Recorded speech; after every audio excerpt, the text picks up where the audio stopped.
E o repórter Bruno Pinheiro também está acompanhando toda a repercussão da eleição para a presidência da Câmara dos Deputados, direto de Brasília. Bruno, boa noite. Quem está com você por aí?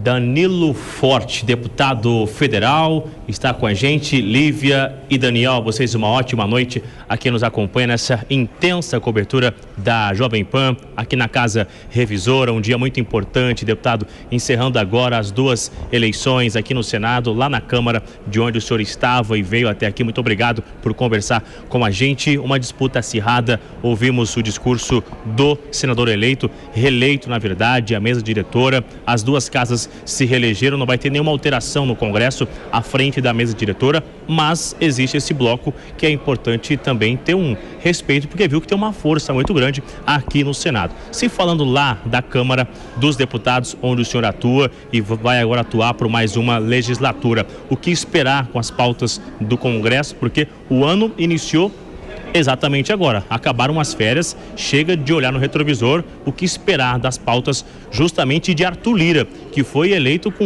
uma quantidade de votos muito alta. Na verdade, é importante, a Arthur Lira com esse resultado, se conquista um respeito ainda superior, o que esperar a partir de agora, deputado? Sem sombra de dúvida, o fortalecimento da democracia.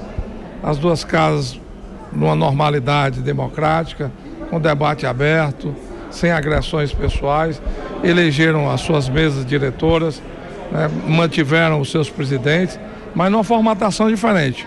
Né, o ímpeto, a vontade das ruas, né, refletem dentro do Congresso Nacional, haja visto essa grande votação de Rogério Marinho aqui no Senado, e as pautas coincidentes, né, que a gente tem na Câmara com a vontade que o povo está tendo de mudança. Nós não vamos continuar do mesmo jeito. O Brasil não vai conseguir avançar da mesma forma. E diante disso, eu tenho certeza de que a primeira e a grande pauta e a grande sessão de debates que nós vamos ter na reforma tributária. É unânime em todos os cantos do Brasil que o Brasil é um dos países que tem a maior carga tributária do mundo, que o Brasil tem uma carga tributária equivocada porque inibe a produção, sacrifica os trabalhadores e a classe média e isenta não só segmentos importantes da economia com evasão fiscal, como também proteção aos rentistas, às grandes fortunas. Então, dentro dessa inversão, eu acredito que esse debate ele vai se dar com muita força e imediatamente, porque nós viemos de uma vitória, e aqui agradeço muito a Jovem Pan, porque sempre abriu espaço para a gente fazer esse debate. Pela primeira vez nós votamos uma lei para baixar impostos, que foi a lei de minha autoria, a lei complementar 194, que reduziu o imposto da gasolina, dos combustíveis, da energia, da telefonia celular, que controlou a inflação. Ontem, inclusive, a Jovem Pan demonstrou, né, que não houve a queda de arrecadação tão falada pelo secretário de Fazenda e alguns governos estaduais, inclusive que entraram com ação contra a lei, contra nós, no Supremo Tribunal Federal, e não conseguiram êxito. E o que a gente demonstrava naquele momento é que haveria uma rearrumação na arrecadação dos impostos. E foi o que aconteceu. E de novo agora o governo federal já inicia tirando a isenção, querendo tirar a isenção dos combustíveis, e nós nos mobilizamos, fizemos o debate, e eles recuaram, mas já tem uma medida provisória que a partir de 1º de março voltaria os tributos federais sobre a gasolina e sobre o álcool. Isso vai trazer um debate muito forte para casa, porque a gente sabe que quando sobe a gasolina, sobe tudo, é virar a chave do processo inflacionário, e tudo que o Brasil não precisa hoje é do retorno da inflação.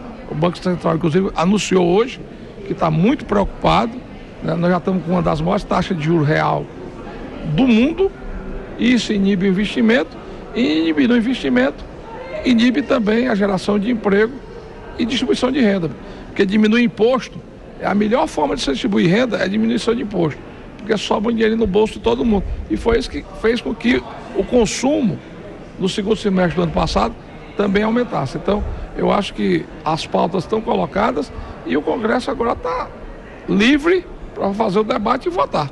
Bom, acabaram as eleições, então a partir de agora agenda cheia. Lá no estúdio, os nossos comentaristas e os apresentadores entram também nessa conversa com o senhor.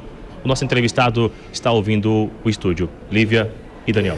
Bruno, por gentileza, pergunte a ele. Ele destacou essa questão que foi discutida na Câmara dos Deputados, uma das mais importantes no ano passado, que foi justamente a questão dos combustíveis.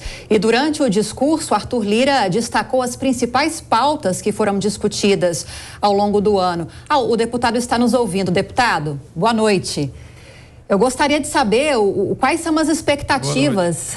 Quais são as expectativas agora a partir de 2023? Quais serão as principais pautas ou a principal pauta que será colocada à mesa? Lira já destacou a reforma tributária. Assim como no Senado, essa pauta também foi destacada por Rodrigo Pacheco. Os deputados darão agora mais visibilidade e discussões, levarão mais à mesa as discussões acerca desta proposta da reforma tributária? Essa seria a prioridade? Sem sombra de dúvida, eu acho que o grande problema do governo federal e do país é a economia. Nós não podemos querer estimular a produção com taxas de juros exorbitantes, em cima de uma desconfiança de uma mudança de governo, em cima de uma desconfiança do desarranjo da economia e em cima de uma carga tributária aviltante, como é a do Brasil. Então, diante dessas afirmações, nós só temos um caminho, é mudar. E para mudar requer coragem e diálogo. E a capacidade de diálogo está colocada. Da mesma forma que nós enfrentamos no ano passado e conseguimos mostrar para o Brasil que nós somos capazes de reduzir impostos, nós somos capazes também de fazer a reforma tributária. E a gente precisa harmonizar. Ninguém pode cair no discurso, no falso discurso, na disputa entre os entes federados, pelo quinhão da arrecadação de impostos do país. Que nós vivenciamos isso no ano passado, a briga dos governadores com o governo federal, e nós provamos que a gente tem condições de dar continuidade a esse processo. Então eu não tenho dúvidas que a gente pode muito bem harmonizar esse debate, garantir, e como garantimos, que os estados e os municípios terão as suas receitas garantidas, e diante de uma facilitação, diminuindo o imposto sobre a produção, sobre as indústrias, sobre o comércio, que são os grandes geradores de emprego, que você conseguir com isso gerar oportunidade, principalmente para as gerações mais novas e para a juventude, e por outro lado, aproveitar os nossos recursos naturais. Nós produzimos a energia mais barata do mundo, que é a energia do sol e do vento do Nordeste, e a burocracia de Estado, a política pública do governo federal e das agências reguladoras impedem esse crescimento. Então eu acho que a regulação, a votação das matérias, a capacidade de enfrentamento que nós geramos, e agora nós precisamos de uma dinamização dessas atividades também no Senado, porque o Senado segura muitas votações. Desde novembro do ano passado, que nós estamos com o PDL 365 no Senado, que revê a política de preço com relação à transmissão da energia limpa do Nordeste para os grandes centros consumidores do Sul e do Sudeste, e que não foi votado. A Câmara votou em novembro, veio para o Senado e o Senado ainda está sentado em cima. Então a gente espera que agora, com a decisão da mesa, né, e o presidente Rodrigo possa dar celeridade a essas votações dessas matérias, como também a revisão do Código Florestal, né, do Código Ambiental, que também é importante para o setor do agro, que hoje é 1/3 do produto interno bruto do país, né, 1/3 da nossa geração de riqueza, e que a gente possa, com isso, avançar nessa pauta para fazer voltar o Brasil a crescer. Lívia. Obrigada, Bruno. Daqui a pouquinho o Bruno volta com outras entrevistas. Deputado Danilo Forte, muito obrigada também pela participação. Um bom ano legislativo para vocês, bom trabalho.